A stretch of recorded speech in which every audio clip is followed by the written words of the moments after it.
ನಮಸ್ಕಾರ ಎಲ್ಲರಿಗೂ. ನಾನು ನಿಮ್ಮ ಸ್ವರ್ಣ ಮಾತಾಡ್ತಿರೋದು. ವೆಲ್ಕಮ್ ಟು ನಿತ್ಯ ಜೀವನ ಲಾಗ್. ಇದು ಬುಧವಾರದ ಲಾಗ್ ಆಗಿದೆ. ಬುಧವಾರ ನಾನು ಮತ್ತು ನನ್ನ ಸ್ನೇಹಿತೆ ಗಂಗಭೈರಮ್ಮ, ಹಾಗೆ ನಮ್ಮ ಎ ಸಿ ಡಿಪೋ ಮೇಡಮ್ಮು ಮತ್ತು ನಮ್ಮ ಸುನಿಲ್ ಸರು ಜಿಲ್ಲಾ ಪೋಷಣ್ ಕೋಆರ್ಡಿನೇಟರು, ಇಷ್ಟು ಜನ ಕೂಡ ಬೆಳಿಗ್ಗೆನೇ ಅರ್ಲಿಯಾಗಿ ಹೊರಟ್ವಿ. ಎಲ್ಲಿಗೆ ಹೋಗ್ತಾ ಇದ್ದೀವಿ ಅಂತ ನೋಡ್ತಿದ್ದೀರಾ? ನಾವು ಹೋಗ್ತಾ ಇರೋದು ಬೆಂಗಳೂರಿನ ವಿಕಾಸಸೌಧದಲ್ಲಿ ನಡೆಯುತ್ತಿರುವಂತಹ 2 ದಿನದ ಪೋಷಣ್ ಟ್ರ್ಯಾಕರ್ನ ರಾಜ್ಯ ಮಟ್ಟದ ತರಬೇತಿಯನ್ನು ಅಟೆಂಡ್ ಮಾಡೋದಕ್ಕೋಸ್ಕರ. ಹಾಗಾಗಿ ನಾವು ಬೆಳಿಗ್ಗೆನೇ ಅರ್ಲಿಯಾಗಿ ಹೊರಟ್ವಿ, ಏಕೆಂದರೆ 9 ಗಂಟೆಗೆಲ್ಲ ನಾವು ರೀಚ್ ಆಗಬೇಕಿತ್ತು. ನಿಮಗೆ ಗೊತ್ತಿದೆ ಬೆಂಗಳೂರಿಗೆ ಹೋಗ್ಬೇಕಂದ್ರೆ ಎಷ್ಟು ಟ್ರಾಫಿಕ್ ಸಮಸ್ಯೆನ ನಾವು ಎದುರಿಸಬೇಕಾಗುತ್ತೆ ಅಂತ. ಹಾಗಾಗಿ ಬೆಳಿಗ್ಗೆ 6 ಗಂಟೆ ಟ್ರೈನನ್ನು ಗುಬ್ಬಿಯಿಂದ ಹತ್ತಿ ತುಮಕೂರಲ್ಲಿ ನಮ್ಮ ಮೇಡಮ್ನ ಜೊತೆ ಕರ್ಕೊಂಡ್ವಿ. ಸೊ ತುಮಕೂರಿಂದ ಹಾಗೆ ನಾವು ಯಶವಂತಪುರವನ್ನು ತಲುಪಿ, ಯಶವಂತಪುರದಲ್ಲಿ ನಾವು ಟ್ರೈನನ್ನು ಇಳಿದು ಮೆಜೆಸ್ಟಿಕ್ಕಿಗೆ ಮತ್ತೆ ನಾವು ಮೆಟ್ರೋ ಸ್ಟೇಷನ್ನಲ್ಲಿ ಟ್ರೈನನ್ನು ಹತ್ತಿದ್ವಿ. ಮೆಟ್ರೋ ಟ್ರೈನಿಂದ ನಾವು ಮೆಜೆಸ್ಟಿಕ್ಕಲ್ಲಿ ಇಳ್ಕೊಂಡು ಮತ್ತೆ ಅಲ್ಲಿ ನಾವು ಚೇಂಜ್ ಮಾಡಬೇಕಾಯಿತು, ಏಕೆಂದರೆ ವಿಧಾನಸೌಧ ಹೋಗಬೇಕು ಅಂದರೆ ಬೇರೆ ಒಂದು ಮೆಟ್ರೋ ಟ್ರೈನ್ನ ಹತ್ತಬೇಕು. ಹಾಗಾಗಿ ವಿಧಾನಸೌಧಕ್ಕೆ ನಾವು ಮತ್ತೊಂದು ಟ್ರೈನನ್ನು ಹತ್ತಿ ಹೊರಟ್ವಿ. ಸೊ ವಿಧಾನಸೌಧದ ಮುಂಭಾಗದಲ್ಲಿ ಮೆಟ್ರೋ ಟ್ರೈನು ಸ್ಟಾಪ್ ಕೊಡುತ್ತೆ, ಅಲ್ಲೇ ಇಳ್ಕೊಂಡ್ವಿ. ಸೊ ಅಲ್ಲೇ ಇಳ್ಕೊಂಡ ತಕ್ಷಣ ನಮಗೆ ವಿಧಾನಸೌಧದ ಮುಂಭಾಗದಲ್ಲಿ ಎಷ್ಟು ತುಂಬ ಜನ ಬಿಳಿ ಬಣ್ಣದ ಬಟ್ಟೆಯಲ್ಲಿ ಕಾಣ್ತಾ ಇದ್ರು. ಹೌದು, ಅವರೇ ನಮ್ಮ ಹೆಲ್ತ್ ಡಿಪಾರ್ಟ್ಮೆಂಟ್ನ ಎಲ್ಲ ನರ್ಸ್ಗಳು ಮತ್ತು ಅವರೆಲ್ಲ ತರಬೇತಿಯನ್ನು ಮುಗಿಸಿರೋ ಅಂಥವ್ರು. ಅವರನ್ನು ವಿಧಾನಸೌಧ ನೋಡೋದಕ್ಕೆ ಅಂತ ಕರ್ಕೊಂಡು ಬಂದಿದ್ದರು ಅಷ್ಟು ಬೇಗ ಅರ್ಲಿಯಾಗಿ. ಸೊ ನಾವು ತುಂಬಾ ಖುಷಿಯಿಂದ ನಾವು ಕೂಡ ಅವ್ರುಗಳೆಲ್ಲರ ಜೊತೆ ಫೋಟೋಸ್ ವಿಡಿಯೋಸ್ ಎಲ್ಲ ತೆಕ್ಕೊಂಡ್ವಿ, ಏಕೆಂದರೆ ಸ್ಟೂಡೆಂಟ್ಸ್ ಅಲ್ವಾ, ಅವ್ರಿಗೂ ಕೂಡ ಒಂದು ಖುಷಿ, ನಮಗೂ ಕೂಡ ಅವ್ರನ್ನೆಲ್ಲ ನೋಡಿ ತುಂಬ ಖುಷಿ ಅಂತ ಅನ್ನಿಸ್ತು.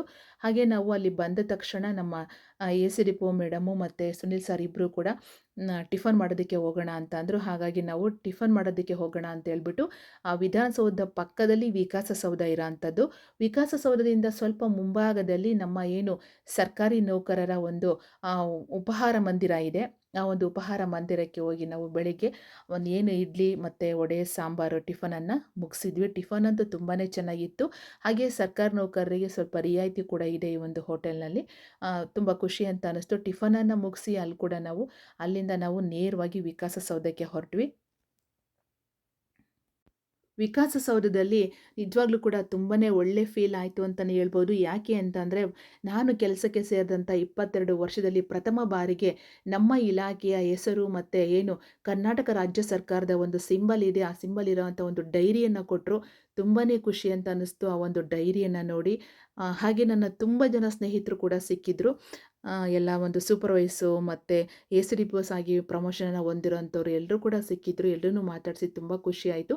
ಟ್ರೈನು ಕೂಡ ತುಂಬಾ ಚೆನ್ನಾಗಿತ್ತು. ಪೋಷಣ್ ಟ್ರ್ಯಾಕರ್ನಲ್ಲಿ ಎದುರಾಗುವಂಥ ಸಮಸ್ಯೆಗಳು. ಪೋಷಣ್ ಟ್ರ್ಯಾಕರಲ್ಲಿ ಎಷ್ಟು ವಿಧದಲ್ಲಿ ಲಾಗಿನ್ ಇದೆ. ಒಂದು ಅಂಗನವಾಡಿ ಕಾರ್ಯಕರ್ತೆಗೆ ಲಾಗಿನ್ ಇದೆ, ಮತ್ತೊಂದು ಮೇಲ್ವಿಚಾರಕಿ ಮತ್ತು C D P O D P ಒಗಿದೆ. ಅದಾದ ನಂತರ ಬೆನಿಫಿಷರಿ ಅಂದರೆ ಅಂಗನವಾಡಿಗೆ ಬರದೇ ಕೂಡ ಹೊರಗಡೆಯಲ್ಲಿ ಬೆನಿಫಿಷರಿಗಳು ತಮ್ಮನ್ನು ತಾವು ಎಂಟ್ರಿಯನ್ನು ಮಾಡ್ಕೋಬೋದು. ಆ ರೀತಿಯಾದಂತಹ ಒಂದು ಆಪ್ಷನ್ ಕೂಡ ಇದೆ. ಈ ಗರ್ಭಿಣಿ ಆಗಿರ್ಬೋದು, ಬಾಣಂತಿ ಆಗಿರ್ಬೋದು, ಅವರು ಅಂಗನವಾಡಿನ ಹುಡ್ಕೊಂಡು ಹೋಗಬೇಕು ಅಂತೇನಿಲ್ಲ. ಪೋಷಣ್ ಟ್ರ್ಯಾಕರ್ನ ಓಪನ್ ಮಾಡಿ ಬೆನಿಫಿಷರಿ ಅಂತ ಏನು ಬರುತ್ತೆ ಅಲ್ಲಿಗೆ ಹೋಗ್ಬಿಟ್ಟು ಅವರು ಲಾಗಿನ್ ಮಾಡಿಕೊಂಡಾಗ ನಿಯರೆಸ್ಟ್ ಅಂಗನವಾಡಿ ಯಾವುದಿರುತ್ತೆ ಅದನ್ನು ಅವರು ಸೆಲೆಕ್ಟ್ ಮಾಡ್ಕೋಬೋದು. ಆಯಾ ಡಿಸ್ಟಿಕ್ ವೈಸು ಆ ರೀತಿಯಾದಂತಹ ಒಂದು ಆಪ್ಷನ್ ಕೂಡ ಇದೆ. ಅದಾದ ನಂತರ ಪೋಷಣ್ ಟ್ರ್ಯಾಕರ್ನಲ್ಲಿರುವಂಥ ಎಲ್ಲ ಇಂಡಿಕೇಟರ್ಸ್ ಏನಿದೆ ಅವುಗಳಲ್ಲಿನ ಪ್ರತಿ ದಿವಸ ಬದಲಾವಣೆಗಳು ಆಗ್ತಾ ಇರುತ್ತೆ. ಅವುಗಳನ್ನು ಯಾವ ರೀತಿ ಅಪ್ಡೇಟ್ ಮಾಡ್ಕೋಬೇಕು ಅನ್ನೋದ್ರ ಬಗ್ಗೆ ಕೂಡ ಮಾಹಿತಿಯನ್ನು ಕೊಟ್ಟರು. ಮಧ್ಯಾಹ್ನ ಊಟ ಅಂತೂ ತುಂಬಾ ಚೆನ್ನಾಗಿತ್ತು ಅಂತ ಹೇಳ್ಬೋದು. ಏಕೆ ಅಂತಂದರೆ ನಮಗೆ ಬೆಳಿಗ್ಗೆ ಟಿಫನ್ ಕೂಡ ಅಷ್ಟು ಸರಿಯೋಗಿರಲಿಲ್ಲ. ಊಟ ಅಂತೂ ತುಂಬಾ ಚೆನ್ನಾಗಿತ್ತು. ಒಳ್ಳೆ ಮದುವೆ ಫಂಕ್ಷನಲ್ಲಿ ಕೊಡೋಂಥ ಊಟ ಕೊಟ್ಟಿದ್ದರು.